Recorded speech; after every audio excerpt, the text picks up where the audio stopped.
Cameroon reacts to incumbent President Paul Biya's re-election victory. How Malawi is preparing for potential security threats with help from the U.S. And a closer look at the Pan-African technology platform that's connecting thousands of Africa's tech startups. Africa 54 starts right now. Good evening, I'm Esther Gidui. You are in for Vincent Makori. This is Africa 54. 85-year-old Cameroon President Paul Biya, who won re-election to a seventh term in a landslide victory Monday, now faces expectations by Cameroonians for improved living conditions as a growing secessionist movement threatens security in the African nation. VOA's Mariama Diallo reports. Paul Biya was declared the winner of Cameroon's presidential elections Monday with 71% of the votes. The candidate, Biya Paul.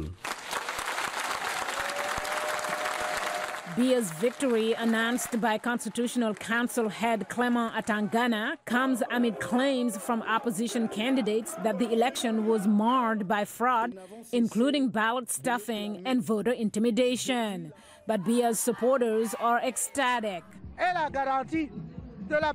Paul Biya is a guarantor of peace, success, prosperity, and living together. That's why we have chosen our president. Am I telling the truth? Am I telling the truth? Other residents hope the incumbent will do more to unite the country.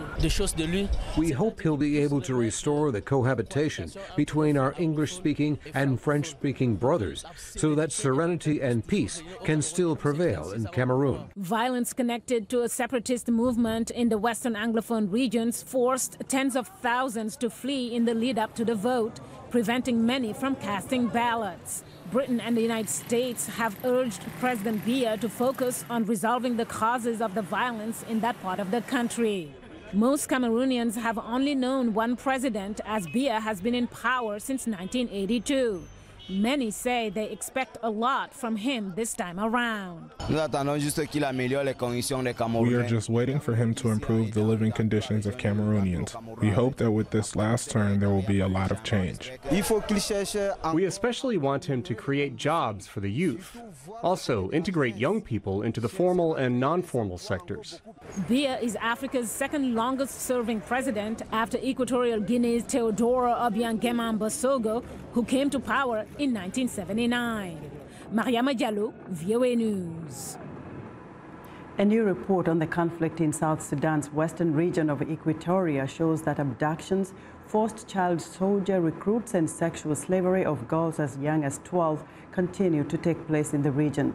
The joint report by the UN Human Rights Office and its mission in South Sudan describes the plight of civilians caught up in the fighting. It highlights cases of abuses committed by the opposition group known as SPLA-IO, as well as violations by the Sudan People's Liberation Army against civilians.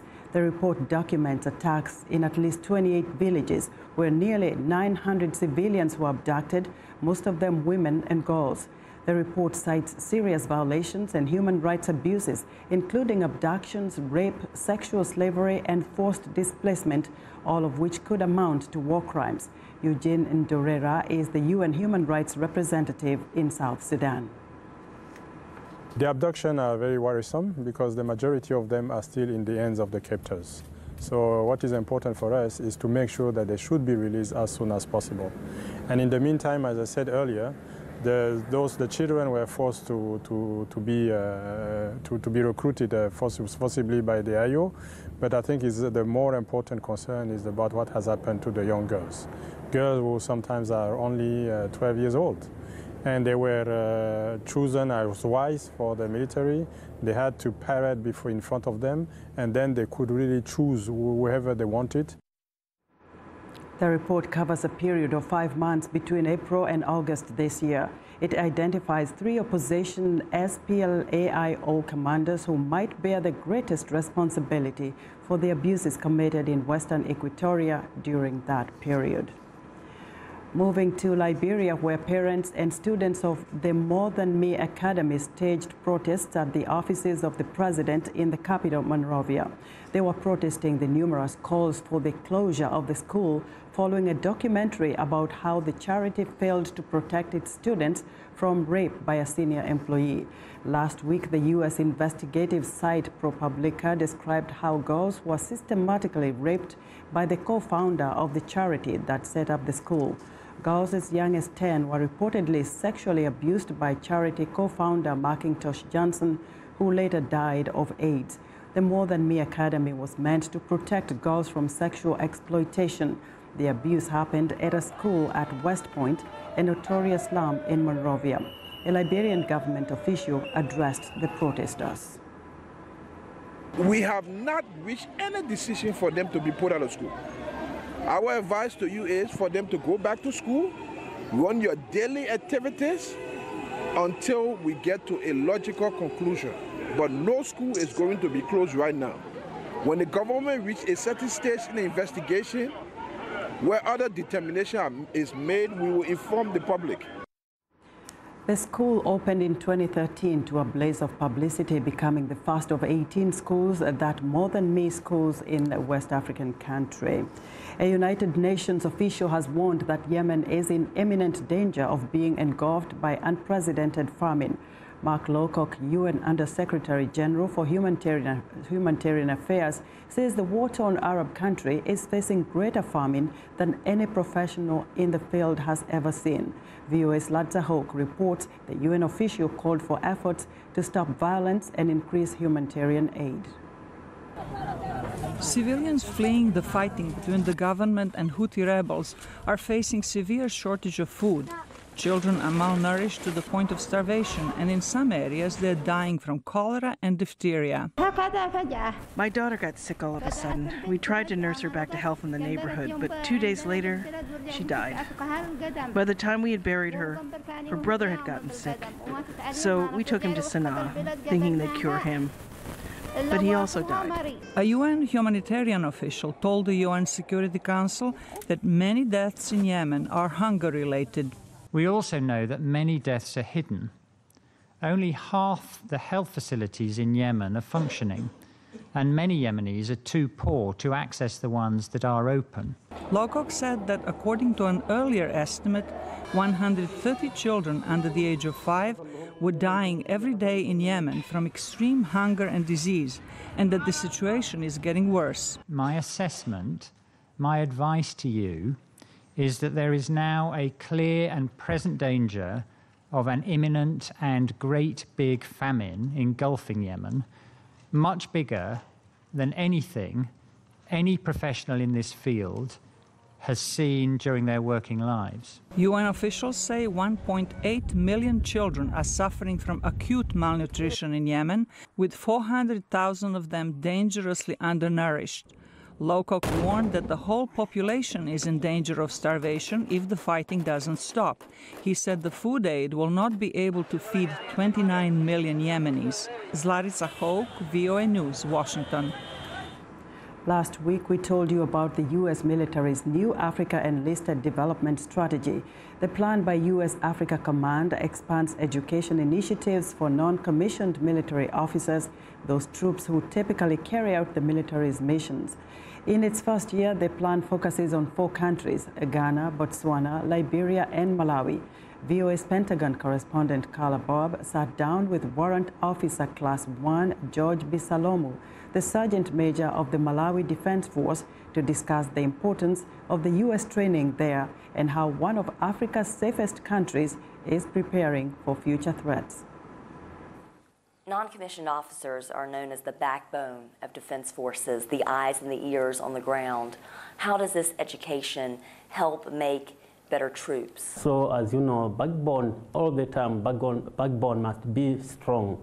So we, as the NSO of Malawi Defense Force, we're supposed to be very strong in terms of education. There's a lot of successes.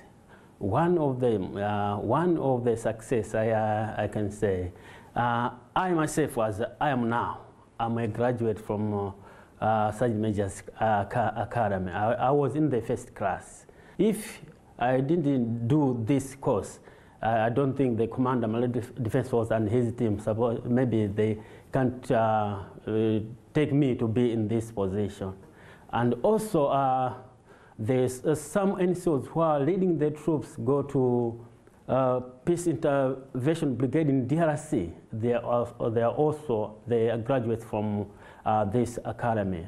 Apart from that, they graduate from other countries. When they came to Malawi to do the course, when they go back to their countries, I can tell you an example for Nigeria.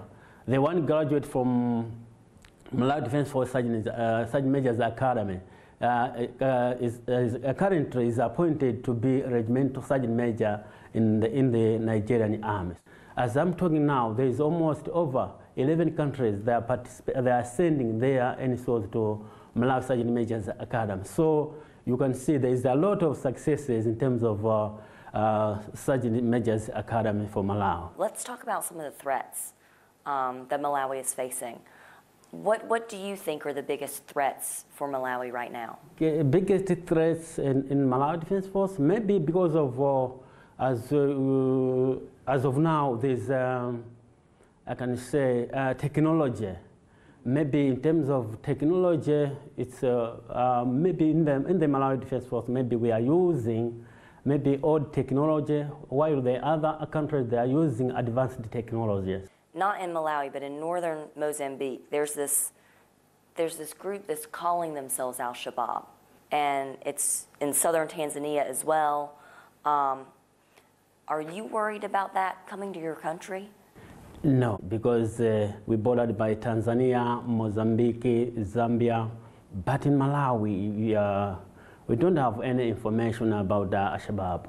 But we know there is Al-Shabaab in Somalia, but in Malawi, no, I don't have that information. So far, you don't see that as a threat? No, I don't see that threat, yeah. And then there's also in travel advisories, there's a heightened threat of a terrorist attack by people motivated from Iraq and Syria. How are you preparing for a potential threat from an Islamic extremist group like an Islamic State? Currently, Malawi Defense Force Commander General Griffin Pulpiri is aware of that about the terrorist. As of now, in the Malawi Defense Force, we introduced the anti-terrorist group, which we train them anti-terrorist. We just introduced because the general is aware with what terrorists are doing. In Malawi Defense Force, we are aware of that, and even the commander all the time trying to remind all soldiers in the Malawi Defense Force that we're supposed to be security alert all the time, and he reminded us that all the time must be a security conscious people. So as a soldiers, I myself as a senior enlisted, I also remind my men that all the time they might have at least a security conscience, despite that we don't have modern technologies. Yeah. That was VOA Pentagon correspondent Carla Bob. Conservationists in Tanzania have successfully reintroduced 24 zebras into Tanzania's Kitulo National Park in the Southern Highlands as part of an effort to reintroduce the wild to the landscape. Half a century ago, zebras were either hunted to extinction or removed from the region for state-run sheep ranching and dairy farming, which have since been abandoned. The zebras include 16 adult females, 6 adult males, and 2 juvenile males. They were moved from Mikumi National Park, about 700 kilometers away in eastern Tanzania. 4 of the animals have been equipped with satellite collars to conservationists so that conservationists can track their movements in real time. The release, which took place in early October, is part of a long-term effort by the Tanzania Wildlife Conservation Society to rewild key habitats in the Southern Highlands. The U.S. Secret Service says it has intercepted 2 suspicious packages with possible explosive devices. One of the packages was addressed to former President Barack Obama and the other to former Secretary of State Hillary Clinton. Meanwhile, the Time Warner Center in New York, where CNN has its studios, was evacuated after a suspicious device was found there. The Secret Service says the package addressed to Clinton was intercepted at a mail screening facility near her home outside New York City.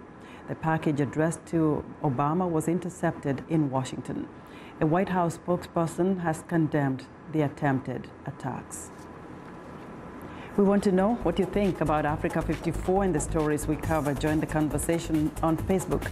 The address is Africa 54. We are also streaming our show live on Facebook, so check us out and share our show with your friends. Still ahead on Africa 54, the Pan-African platform helping startups get connected.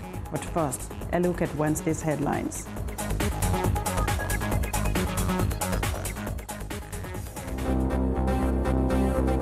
In South Sudan, a UN report details of abuses in Equatoria following fighting in the region this year, including abductions, forced child soldier recruits, and sexual slavery of girls.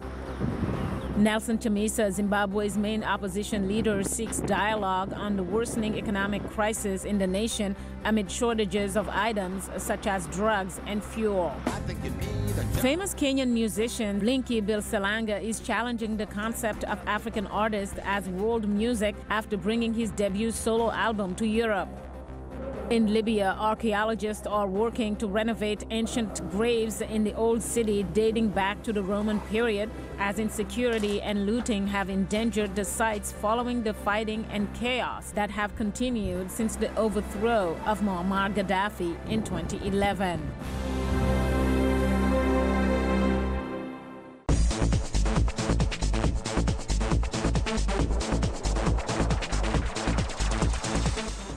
In Gabon, tensions are high between logging companies and villagers who are becoming dispossessed of their ancestral forests. Timber companies are accused of not always respecting the compensation promised to local people, who have now resorted to makeshift roadblocks. These villagers in northern Gabon are blocking the roads to their village with timber in a desperate attempt to stop an Asian logging company in its tracks. The company has yet to provide any compensation for cutting down trees, and now the locals are angry. When a company goes to a village, there are requirements. And in these requirements, we have asked for the construction of a school and a health centre. But so far, the company has not responded. Since 2014, companies have had to agree to finance projects for local villages in areas where they're logging. The law is a form of compensation for villagers who would otherwise farm and hunt in these forests. Logging companies now need to respect what they have been told. When someone has been granted a logging permit, then the logging companies should get along with the locals. They may exploit the forest, but locals must benefit from this exploitation. The companies say their delays are due to slow administration and a lack of resources rather than a lack of goodwill. We are still in the process of setting up. We have not yet reached the speed necessary to be able to both produce and to compensate the population. More than 150 logging companies are working in Gabon, and with the sector representing 4% of the GDP, the government is increasingly investing in the timber sector. But rampant corruption and a lack of economic benefits may worsen the relationship between villagers and businesses for years to come. That report was compiled by Agence France Presse.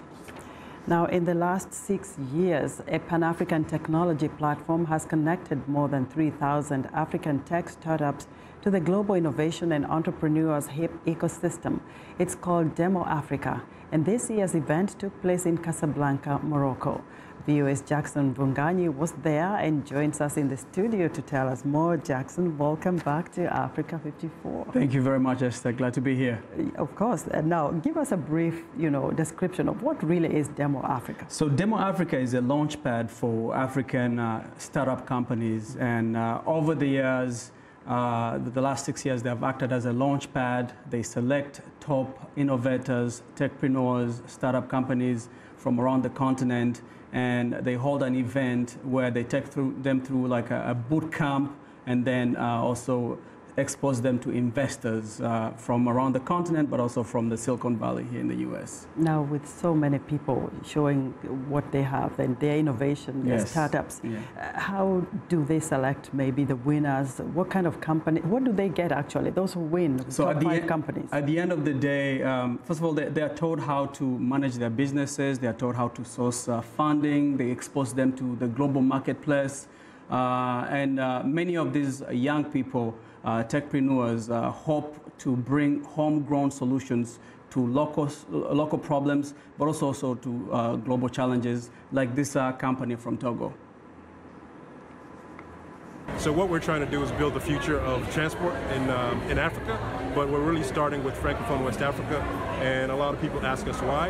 And then just in brief, the real answer is that if you go south in Southern Africa, if you go in Eastern Africa, you go to Northern Africa, you run into players like Uber, you run into players like Taxify, Careem, and other players. What we want to do is actually be those players. So if you go into our markets like Benin, Togo, Mali, Cameroon, you don't run into any big players. You want to be the guys you run into. So effectively, we're a ride-hailing app. We're the Uber, or actually our inspiration is Gojek in Indonesia.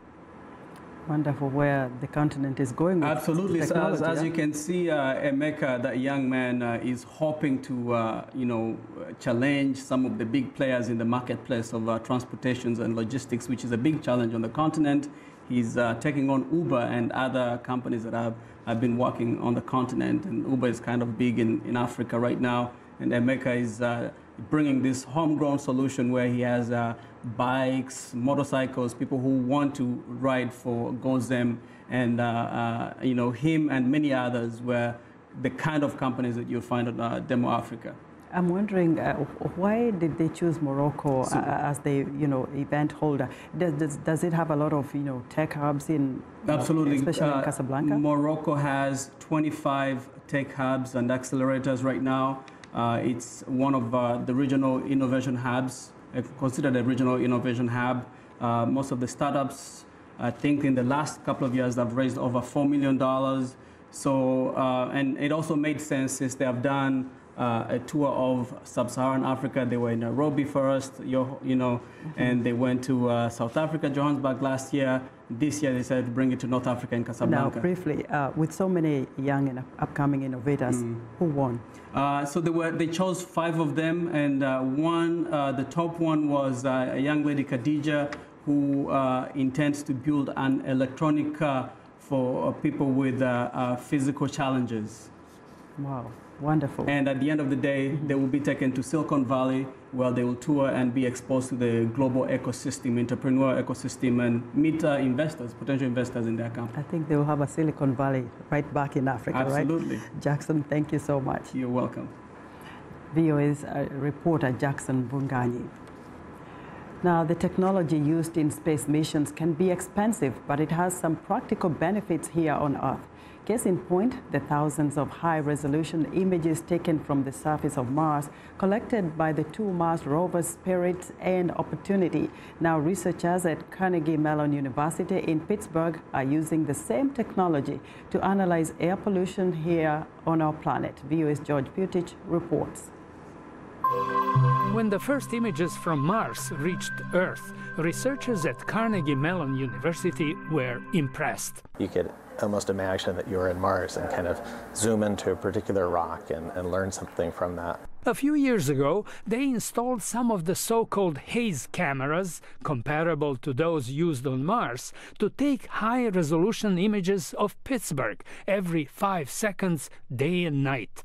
Stitched together, the time-lapse video showed some interesting details. We would see plumes emitting from different facilities, and from that we became connected to people who lived close to the facilities who said, can we use a similar type of camera to document what might be happening? The cameras cannot analyze the content of occasional plumes, so-called fugitive emissions, but Sargent says it allows them to make some educated guesses. For example, if we're looking at a facility that produces coke for steelmaking, we know kind of in broad terms what a black emission or a gray emission or a brown or even a yellow emission might mean. Air pollution in Pittsburgh is one of the leading causes of increased asthma and other respiratory problems in the city.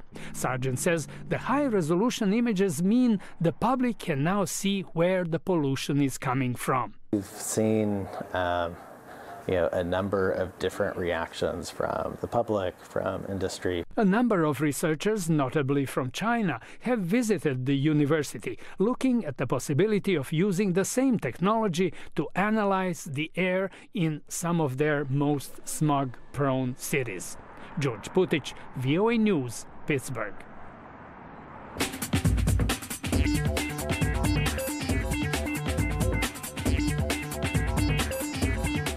And welcome back to Africa 54. Here's what's trending. They may be thousands of miles apart, but there is one food that unites Norway and Nigeria. The stockfish, the most important and expensive taste maker in a Nigerian soup. The story goes that the dried fish were made popular during the Nigerian Civil War in response to people and especially children dying from starvation. The Norwegian government sent stockfish as a relief food several decades after the war, and the stockfish has continued to be an essential feature of Nigerian cuisine and traditional marriage ceremonies. Nigeria imports between 6,000 and 9,000 tons of stockfish annually. And finally, a new method for printing ceramic materials has been developed in Hong Kong. This method's soft, elastic material can be stretched 3 times in its initial length to form complex structures that would not otherwise have been able to form with ceramic. The fourth dimension to the process is the computer-programmed controlled force used to shape the printed object. Once the force is released, the object can reshape or reassemble into its designed form. With ceramic's robustness and ability to tolerate high temperatures, the 4D printed version has the potential to be used in the aerospace field, and that's what's trending today. And that's our show for today. Be sure to watch Africa 54 on our website at voaafrica.com. For more news, tune in to VOA's evening radio show, Africa News Tonight, at 1800 UTC, and in the mornings to Daybreak Africa between 0300 and 0600 UTC, Monday through Friday. Thanks for watching, and good night from Washington.